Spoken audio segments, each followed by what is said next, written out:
मेरी बहन का बेटा शहर में पढ़ने आया तो मैंने उसे अपने घर पर रख लिया क्योंकि मैं अकेली होती थी। पति मुल्क से बाहर होते थे। पति से बात की तो वो मान गए। मेरी बहन का बेटा मेरा बहुत ख्याल रखता था। बाजार से कुछ भी लाना होता तो वो ला देता।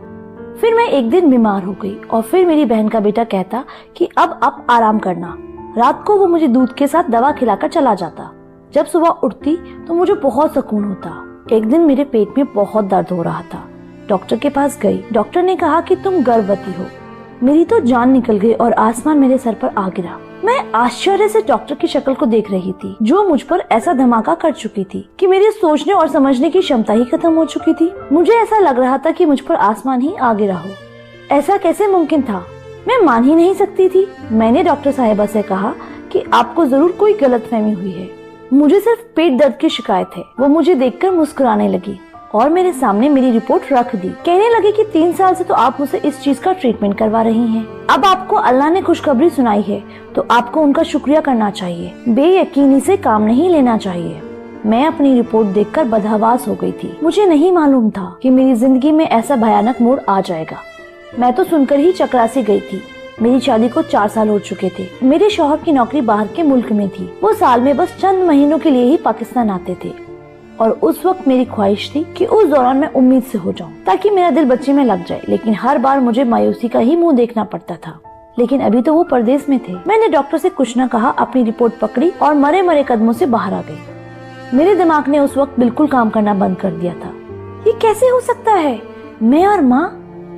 मेरे घर से क्लिनिक का रास्ता बस 1 गली की दूरी का था, लेकिन मुझे अपने कदम इतने भारी लग रहे थे जैसे मेरे कंधों पर कोई बहुत भारी बोझ डाल चुका हो। हम 2 ही व्यक्ति थे। घर में दूसरा तो कोई था नहीं। एक मैं और दूसरा माजिद, मेरी बहन का बेटा। मेरा दिमाग मुकम्मल तौर पर सोचने से कमजोर हो चुका था। क्या सोचती, कैसे सोचती? माजिद मेरा सगा भांजा था, मेरी सगी बहन का बेटा। अपनी सोच के ताने बाने से मैं अभी निकल भी नहीं पाई थी कि सामने घर का गेट देखकर मेरे कदम वहीं रुक गए थे। मुझे लगा था कि मैं क्लिनिक से यहाँ तक अपने बेजान वजूद को किसी लाश की तरह घसीट कर लेकर आई हूँ। मेरे गले में इस कदर ग्रह पड़ी थी कि मुझे सांस लेने में भी घुटन महसूस होने लगी थी। मैंने डोरबेल बजाई। माजिद ने ही दरवाजा खोला। मैं घर के अंदर दाखिल हुई। मुझे देखकर वो मुस्कुराने लगा। मेरे घर के अंदर दाखिल होते ही वो कहने लगा, खाला आज आपने आने में इतनी देर कर दी। मैंने पहले तो आपका खाने पर बहुत इंतजार किया लेकिन फिर मुझसे भूख बर्दाश्त नहीं हुई, इसलिए मैं तो खाना खा चुका हूँ। आपके लिए खाना लगा दूं? वो मुझसे बातें करता था। मेरी सबसे बड़ी बहन का बेटा जो कि जॉब के सिलसिले में यहाँ शहर आ गया था और पिछले कई माह से यहाँ मेरे पास ही रह रहा था। मेरे शौहर को भी इस बात से कोई एतराज नहीं था। मेरे शौहर मेरे कजन भी थे। इस रिश्ते से जीजी और माजिद भी बहुत बेतकल्लुफ से थे। माजिद के बारे में सब कुछ जानते थे, बल्कि वो तो बहुत खुश थे। उन्हें मेरी फिक्र नहीं सताएगी। खाला कहाँ खो गई हैं? माजिद की बात पर मैं चौंक सी गई। मैंने कहा, कुछ नहीं, मुझे भूख नहीं है, सर में दर्द है, मैं अपने कमरे में जा रही हूँ। मैं माजिद से यह कहकर अपने कमरे में चली गई। अपनी रिपोर्ट दराज में रखी और अपना बेजान वजूद लिए बेड पर बैठ गई। मेरी सोच खत्म हो चुकी थी। माजिद मेरा सगा भांजा था, मेरी बहन का बेटा। उसके बारे में मैं ऐसा सोच भी नहीं सकती थी। मैं बहन भाइयों में सबसे छोटी थी और आपा सबसे बड़ी। जब उसकी शादी हुई मैं उस वक्त 8 साल की थी और जब आपा के घर माजिद पैदा हुआ मैं 10 साल की थी। मेरे आपा का ससुराल काफी मजहबी था। 5 वक्त नमाज पाबंदी से पढ़ी जाती थी और माजिद भी नमाज मस्जिद में जाकर ही अदा करता था। ना मुझे अपनी आपा की तबीयत पर शक था और ना ही माजिद के किरदार पर शक कर सकती थी। लेकिन जो रिपोर्ट मेरे हाथ में थी, मेरा सारा शक माजिद पर ही जा रहा था, क्योंकि मेरे और माजिद के अलावा घर में कोई तीसरा आदमी था ही नहीं जिस पर मुझे शक होता। मैं अपना सर दोनों हाथों में लेकर बैठ गई। मुझे याद आने लगा कि पिछले कई दिनों से माजिद मुझे दूध के साथ दवा देता, जिसे खाकर मैं गहरी नींद में सो जाती और सुबह जब मैं उठती तो मैं बहुत खुश होती हूँ। क्या माजिद मुझे नींद की दवा देता है और मेरे सोने के बाद कुछ करता है? टिप टिप आंसू मेरी आंखों से गिरने लगे। मेरे गले में आंसुओं का गोला था, जिसकी वजह से मेरे अंदर घुटन सी बढ़ती जा रही थी। क्या सगे रिश्ते इतने नापायदार हो चुके हैं कि हवस के आगे कुछ भी नजर नहीं आता? मैं उसकी खाला हूँ, यानी कि माँ की बहन, मतलब माँ ही हुई। वो मेरा खास है, मेरा उससे पर्दा भी नहीं है। कैसे वो मेरे बारे में ऐसा सोच सकता है? कैसे उसका दिल उस गुनाह के लिए मान सकता है?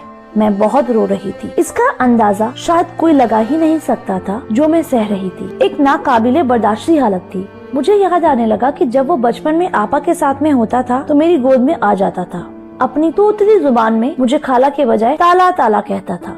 मैं सबसे छोटी थी और वो आपा की सबसे पहली औलाद, इसलिए मायके में उसका सबसे ज्यादा वक्त मेरे साथ ही गुजरता था। तब मेरी शादी होने वाली थी। तब वो नया नया कॉलेज में गया था। मुझे मजहर के नाम से बहुत चिढ़ा करता था। कहता था कि आप इतनी खूबसूरत मनमोहिनी सी हैं, और वो एक लंबे चौड़े गबरू जवान से, और ऊपर से हैं भी बहुत गुस्से वाले। खाला, मजहर अंकल आपके साथ बिल्कुल सूट नहीं करेंगे। आपके लिए तो कोई मुझ जैसा स्मार्ट सा लड़का अच्छा लगेगा। हर वक्त वो मुझे मजहर के हवाले से छेड़ता रहता, हंसता रहता, मजाक करता था। मैं उसे बस घूरती रहती थी, और मेरी और उसकी अंडरस्टैंडिंग भी बहुत अच्छी थी। जब वो यहाँ आया था, मुझसे देर रात तक बातें करता रहता था, हंसता था, मजाक करता था। अब भी यही कहता है कि मुझे लगता है कि मजहर अंकल ने प्रदेश में किसी मीम से शादी कर ली है, तभी तो वापस आने का नाम नहीं लेते। जब मैं उसे गुस्से से घूरती तो हंसने लगता। उसे देखकर कभी मुझे ऐसा नहीं लगा था कि वो मेरे साथ ऐसी घटिया हरकत भी कर सकता है। मैं इन्हीं सोचों में घूमती, तभी माजिद मेरे दरवाजे पर दस्तक देकर अंदर आ गया। अब भी उसके हाथ में दूध का गिलास और मेडिसिन थी। वो बड़े नॉर्मल अंदाज में मेरे सामने बैठ गया, लेकिन उसके बेड पर बैठते ही मैं खौफ से पीछे हट गई, जैसे ना जाने वो क्या कर देगा। और ये जाहिर सी बात थी, जो कुछ भी डॉक्टर से सुनकर आ रही थी। मेरी जगह उस वक्त कोई भी होता, वो भी ऐसे ही खौफ में आता। मैं अकेली उस वक्त माजिद के साथ उस घर में मौजूद थी। वो मुझे यूँ डरा हुआ देखकर हैरान हो गया था। क्या बात है खाला, आप इतना घबरा क्यों रही हैं? सब खैर तो है ना? ये दूध पीजिए और आराम कीजिए। माजिद ने मेरी तरफ दूध का गिलास बढ़ाया। मैंने गिलास उसके हाथ से लेकर साइड पर रख दिया और सख्त लहजे में उनसे कहा, जाओ यहाँ से, मुझे नींद आ रही है। क्योंकि मैं जानती थी अब वो मेरे पास बैठकर अपने ऑफिस के किस्से सुनाएगा, और जब तक मेरी आंखें नींद से चूर न हो जाएंगी वो उठकर बाहर नहीं जाएगा। मेरे सख्त लहजे पर वो घबरा सा गया, कुछ हैरान भी था। क्या बात है खाला, आपकी तबीयत तो ठीक है? शायद मेरे रूखे लहजे से वो परेशान हुआ था। मुझे उस पर और भी गुस्सा आने लगा। कैसे कैसे ड्रामे वो मेरे सामने रच रहा था, जैसे बहुत मासूम हो, अनजान हो, बहुत नेक हो। पहले तो मेरा जी चाहा कि एक जोर से थप्पड़ उसके मुंह पर मार डालूं और फिर अपनी रिपोर्ट उसके सामने दे मारूं। देखो तुम्हारी शराफत का सबूत, और उसको धक्के देकर बाहर निकाल दो। लेकिन मैं चाहती थी कि उसे रंगे हाथों पकड़ूं, वरना वो मुकुर जाएगा। मेरे सर में दर्द है, मुझे तो बिल्कुल जगाने के लिए मत आना, मैं सोना चाहती हूँ। मेरे उकड़े लहजे के सामने वो चुप सा था और उठकर कमरे के दरवाजे तक चला गया। आप आराम करो, और हाँ, दूध जरूर पी लीजिएगा, खाना भी नहीं खाया हुआ है आपने। मुझे दोबारा से दूध पीने को कह के वो कमरे से बाहर चला गया। मैं वही तो जानना चाहती थी कि दूध और दवा खिलाकर ये कौन सा घिनौना खेल मेरे साथ खेलता है।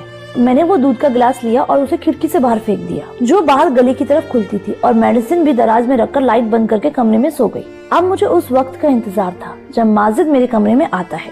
1 घंटा गुजर चुका था, लेकिन मेरे कमरे में कोई नहीं आया। उसका इंतजार करके तंग आ चुकी थी और मुझे नींद भी आने लगी थी, इसलिए सोचा कि खुद ही देखाऊं कि वो क्या कर रहा है। मैं उठ के अपने कमरे से बाहर निकली तो आंगन भी खाली सा था। सामने का कमरा माजिद का था। मैंने धीरे से जाके जब उसके कमरे का दरवाजा खोला तो मेरे होश ही उड़ गए। मैंने उसके कमरे का दरवाजा धीरे से बंद कर दिया और दबे पांव अपने कमरे में आ गई। मेरे जहन में वो वाकयात गुजरने लगा जब आपा का मुझे पहली बार फोन आया था। कहने लगी, माजिद शहर में नौकरी करना चाहता है, लेकिन तुम जानती हो कि मैं इस हक में नहीं कि उसे हॉस्टल में रहने की इजाजत दूं। कई किस्म के नौजवान होते हैं, मेरा माजिद सीधा साधा सा है, कहीं गलत लोगों में न फंस जाए, सिगरेट और दूसरे नशों का आदी न हो जाए। तुम तो जानती हो कि हमने कैसे उसकी देखभाल की है। मेरा बच्चा तहज्जुद गुजार है, लेकिन जहाँ लड़के रहते हो वहाँ 100 बुराइयाँ होती हैं। इसलिए अगर तुम उसे अपने घर में रख लो तो मुझे इत्मीनान रहेगा। उस वक्त तो मैंने बड़े ही फिराक दिली दिखाते हुए हामी भर ली थी कि माजिद मेरा भांजा ही नहीं बेटा भी है। जाहिर है वो मेरा सगा भांजा था और भांजे और बेटे में कोई फर्क नहीं होता। मेरा सिर दर्द से फटने लगा। मेरा भांजा उस वक्त अपने कमरे में बैठा सिगरेट पी रहा था। मेरी तरफ उसकी पीठ थी, इसलिए वो इस बात से अनजान था। मेरी आपा दिल की मरीज है। अगर वह सच जान जाएगी माजिद ने मेरे साथ क्या किया है, शायद सुनते ही मर जाएगी। लेकिन मैं सोच सकती थी कि माजिद को सुबह ही कह दूंगी कि वो अपने रहने का इंतजाम कहीं और कर ले। मैं उसे अपने घर पर नहीं रख सकती। मैंने अपना कमरा लॉक किया और सो गई। सुबह मेरा दरवाजा बड़ी जोर से धड़धड़ाया गया। मैं उठी और दरवाजा खोला। जब मैंने दरवाजा खोला, सामने देखा माजिद मुझे बहुत गुस्से से देख रहा था। दरवाजा क्यों लॉक किया था आपने खाला? उसका मुझ पर रौब जमाकर पूछना तो मुझे दबा के रख दिया। वो होता कौन था? मुझसे इस लहजे में बात करने वाला? उसे शायद तकलीफ इस बात की हो रही थी कि उसका रास्ता मैंने बंद कर दिया था। जो वो गुनाह मेरे साथ कर रहा था, शायद उसकी तलब ना पूरी होने की वजह से वो यूँ उखड़कर मुझसे बात कर रहा था। मैंने कहा कि तुम होते कौन हो मुझसे ये पूछने वाले? मेरी भी बुलंद आवाज को सुनकर वो कुछ हैरान हुआ। फिर नरम लहजे में बोला, खाला रात को आपकी तबीयत ठीक नहीं थी, मुझे आपकी फिक्र थी। मैं कब से दरवाजे पर दस्तक दे रहा था, लेकिन जब आपने जवाब नहीं दिया तो परेशान हो गया कि कहीं आप बेहोश तो नहीं हो गए हो। इसलिए मैंने दरवाजा खोलना चाहा तो वो लॉक था, इसलिए मैं परेशान हो गया था। आप प्लीज दरवाजा लॉक मत किया करें। मुझे उसकी झूठी फिक्रमंदी और दिखावे की परेशानी देखकर बहुत गुस्सा आया। मैंने कहा कि मेरी फिक्र करने की तुम्हें कोई जरूरत नहीं है, मैंने तीखे लहजे में कहा और अपने कमरे से बाहर निकल गई। अपने लिए नाश्ता बनाया और नाश्ता करके अपने पड़ोस में अपनी एक सहेली के घर चली गई। मेरे पड़ोस में भी मेरी उम्र की ही लड़की रहती थी, शादीशुदा बच्चों वाली थी। जब मेरे मियाँ मुल्क से बाहर जाते वो औरत बहुत ख्याल रखती थी मेरा। मेरी उससे दोस्ती भी बहुत थी। उसके शौहर भी मुझे छोटी बहन जैसा ही समझते थे। जब भी बाजार से कुछ लेने जाते तो मुझसे पूछते कि बहन कुछ मंगवाना तो नहीं है, बिना तकलीफ के बता दिया करो। मैं अक्सर ही उनसे सामान मंगवा लिया करती थी, लेकिन जब से माजिद आया था मैं हर काम माजिद से ही कहती थी। उस वक्त तो मुझे अपने पड़ोस जाहिदा से ही काम था कि मुझे अपना अबॉर्शन करवाना था। मेरे मियाँ 2 माह बाद आने वाले थे। मेरे पास इस गुनाह को खत्म करवाने के अलावा कोई दूसरा रास्ता ही नहीं था, लेकिन मुझे ये नहीं समझ आ रहा था कि जाहिदा से कहूँगी क्या। ना जाने वो मेरे बारे में क्या सोचेगी, लेकिन मुझे किसी न किसी औरत की तो जरूरत थी, वो भी बिना सच बताए। मुझे यह कदम उठाना ही था, क्योंकि अगर आपा को मैं सच बताती हूँ तो वो सह ना सकती। अगर शौहर से सब कुछ कहती हूँ तो वो मुझे कभी अपनी पत्नी न मानता, मेरा घर बर्बाद होकर रह जाता। मैं एक ऐसी कशमकश का शिकार थी कि मैं ही जानती थी। मैंने जाहिदा से कहा मेरे पेट में बच्चा है और मुझे उसका अबॉर्शन करवाना है, इसलिए वो मेरे साथ डॉक्टर के पास चले। वो मेरी बात मान गई। मैं अपने डॉक्टर के पास नहीं गई थी जिससे कई सालों से मैं इलाज करवा रही थी, बल्कि एक नई लेडी डॉक्टर के पास गई और उससे कहा कि वो मेरा एक काम आराम से कर दे तो मैं उसे ठीक ठाक पैसे दे दूंगी। वो लेडी डॉक्टर मान गई, लेकिन उसी रात मेरे साथ कुछ ऐसा हुआ कि मेरी रूह कांप गई। मैंने रात को घर आते ही माजिद से कह दिया कि मैं तुम्हें अपने घर पर नहीं रख सकती हूँ, इसलिए 2-3 दिन में वो अपने रहने का इंतजाम जहाँ चाहे वहाँ कर ले। मेरी बात सुनकर वो हैरान सा होकर रह गया। खाला, ये क्या कह रही हैं आप? मैं क्यों आपको छोड़कर जाऊंगा? मेरा मसला नहीं है, मैं तो कहीं भी रह लूंगा, लेकिन आप अकेली कैसे रहेंगी? मुझे माजिद की मेरे लिए फिक्रमंदी भी खल रही थी। मैंने कहा मैं तुम्हारे आने से पहले भी तो अकेली ही रहती थी, जल्द से जल्द अपना इंतजाम कर लो। वो जवाब में कुछ नहीं बोला, लेकिन चेहरे से परेशान जरूर लग रहा था। मैं अपने कमरे में आकर सो गई। अब मैं कमरा लॉक करके सोती थी। कुछ ही देर में मैं सो गई, फिर मुझे कुछ होश ही नहीं रहा था। रात को जब मेरी आँख खुली तो मुझे लगा कि मेरे बराबर में कोई सो रहा है, लेकिन मेरे कमरे में बहुत अंधेरा था कि मैं उस शख्स को देख ही नहीं पा रही थी। बस ये नजर आ रहा था कि मेरे बराबर में कोई सो रहा है। मैं बुरी तरह से डर गई थी। मुझे जल्दबाजी में कुछ न सूझा तो मैं चिल्लाने लगी। अगले ही पल मेरे बराबर में लेटा हुआ शख्स उठकर बैठ गया। इससे पहले कि मैं बेड से उठकर जाती, उस शख्स ने मेरे मुंह पर हाथ रख दिया। अब तो मैं बदहवास सी हो गई थी। इससे पहले कि मैं अपने बचाव के लिए कोई उपाय सोचती, उस शख्स ने साइड पर रखा हुआ लैंप ऑन कर दिया। उस शख्स को देखकर मैं अपने होश खो बैठी थी। मेरे सामने मेरा शौहर था। मजहर कब घर आ गए थे वो भी बिना कुछ बताए। वो अचानक से आ गए थे। वो मुस्कुराने लगे, कहने लगे तुम्हें सरप्राइज देना चाहता था। जब मैं घर पहुंचा तो माजिद ने दरवाजा खोल दिया था। उसे मालूम था कि मैं आ रहा हूँ, लेकिन जब मैं कमरे में आने लगा तो कमरा लॉक था। मत पूछो, खिड़की के रास्ते से मुझे अंदर आना पड़ा। अजीब हो तुम भी, यहाँ कौन सा कोई गैर था जो तुम दरवाजा लॉक करके सोई थी? मजहर की बात का मैं क्या जवाब देती? मैं उस वक्त बहुत ज्यादा दिल बर्दाश्त हो गई थी, इसलिए मजहर के गले लगकर मैं बेतहाशा रोने लगी। वो तो मुझे यूँ रोता हुआ देखकर समझा कि मैं उसके बिना उदास हो गई हूँ, इसलिए यूँ उन्हें अचानक सामने पाकर रोने लगी हूँ। लेकिन हकीकत तो मैं ही जानती थी कि मुझ पर क्या बीती है। वो मुझे तसल्ली देने लगा। सुबह जब मैं उठी तो मजहर अभी भी सो रहे थे। मैं बहुत परेशान थी। आज मुझे डॉक्टर के पास अबॉर्शन करवाने जाना था, लेकिन मजहर की मौजूदगी में ये मुमकिन नहीं था। अब मैं यह सोचकर परेशान थी कि मजहर से क्या बहाना बनाऊंगी, कैसे बात छुपाऊंगी। मैं परेशानी से बाहर लाउंज में बैठी थी। तभी माजिद किचन से निकला। वो अपने लिए नाश्ता बना के टेबल पर रख रहा था और मुझे देखकर मुस्कुराकर कहने लगा, खाला कैसा लगा आपको अंकल का सरप्राइज? मैंने उसे नफरत से देखा और कहा, किस कदर ढीठ और ड्रामेबाज इंसान हो तुम। ऐसी मासूमियत से भरी अदाकारी कैसे कर लेते हो? शर्म नहीं आती तुम्हें? एक तरफ खाला कहती हो, दूसरी तरफ। मैं ये सब सहकर थक चुकी थी, इसलिए बिना लिहाज के मुंह पे जो भी आया उसे कहना शुरू कर दिया। और वो ऐसा ढीठ था कि अब भी मुझे हैरत से देख रहा था। कहने लगा, खाला क्या कह रही हैं आप? मुझे आपकी बात बिल्कुल समझ नहीं आ रही। मैंने ऐसा भी क्या किया है जो आप इस तरह से मुझसे बात कर रही हैं? माजिद की बात पर मैंने उसे ताजुब से देखा और अपने कमरे में चली गई। मजहर अभी भी सो रहे थे। दराज से अपनी रिपोर्ट निकाली और कमरे से बाहर आ गई। माजिद अब टेबल के पास खड़ा था। मैंने वो रिपोर्ट उसके मुंह पर मार दी, जो उसके चेहरे से टकराकर जमीन पर गिर गई, और कहा, ये पढ़ो और अपना गंदा चेहरा लेकर मजहर के उठने से पहले दफा हो जाओ मेरे घर से। मैंने गुस्से से दबे लहजे में कहा, क्योंकि मैं नहीं चाहती थी कि मजहर को इस बात की भनक भी लगे। माजिद ने वो रिपोर्ट जमीन से उठाकर खोली। जैसे ही उसने पढ़ा तो उसके चेहरे की रंगत उठ गई। चेहरे पर बदहवासी सी छा गई। इससे पहले कि वो कुछ बोलता, मजहर आंगन में आ गए थे। पता नहीं कैसे, लेकिन वो सीधा माजिद के पास गए और रिपोर्ट उसके हाथ से लेकर पढ़ने लगे। उन्हें देखकर तो मेरी जान ही मेरे तन से जुदा हो गई थी। मेरा घर बर्बाद हो जाएगा, मजहर तो मुझे तलाक ही दे देंगे। मैं बुरी तरह से चकरा कर गिर गई थी। जब मुझे होश आया तो मैं हॉस्पिटल में थी, मुझे ड्रिप लगी हुई थी। मजहर बड़ी संजीदगी से मुझे देख रहे थे। मेरी तो रूह फना हो गई थी। माजिद भी वहीं खड़ा था। मैं मजहर को देखकर रोने लगी। मैंने कहा कि मेरा कोई कसूर नहीं है मजहर। माजिद मुझे नींद की मेडिसिन देता था। मुझे कुछ पता नहीं है। खुदा के लिए मुझे तलाक मत दीजिए। मैं आपसे बहुत मोहब्बत करती हूँ। मैं आपके बगैर नहीं जी पाऊंगी। मैं बिस्तर पर लेटे लेटे हाथ जोड़कर मजहर से माफी मांग रही थी।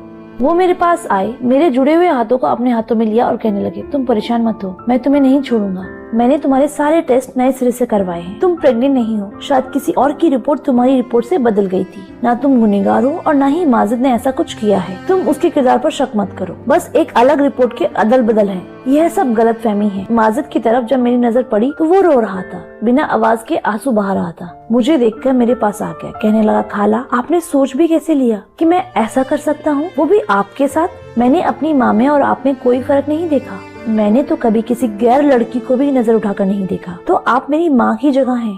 मैंने कहा कि मैंने तुम्हें नशे की सिगरेट पीते हुए देखा था। वो कहने लगा कि मैं नशे की सिगरेट हरगिज़ नहीं पीता। हाँ, कभी कभार अपना कमरा बंद कर सिगरेट जरूर पी लेता हूँ। आपका ख्याल इसीलिए रखता था कि मैंने अपना बचपन आपकी गोद में गुजारा है। इसीलिए जैसे मैं अपनी अम्मी के लिए खाने पीने और दवा का ख्याल रखता था, आपका भी रखने लगा। मुझे पता होता कि आपको मेरी वजह से तकलीफ होती थी तो मैं कभी भी यहाँ आता ही नहीं। वह रो रो कर अपनी बातों को वजाहत दे रहा था। एक गलत रिपोर्ट ने मुझे शर्मिंदा करके रख दिया था। क्या किया मैंने अपने भांजे के खिलाफ, ये नहीं सोचा था मैंने। लेकिन मेरे दिमाग में ये भी ख्याल नहीं आया कि अक्सर रिपोर्ट भी गलत निकल आती है। मैं सोच रही थी कि काश एक बार अपनी रिपोर्ट दोबारा से टेस्ट करवा ली होती तो ऐसा ना होता। धन्यवाद दोस्तों।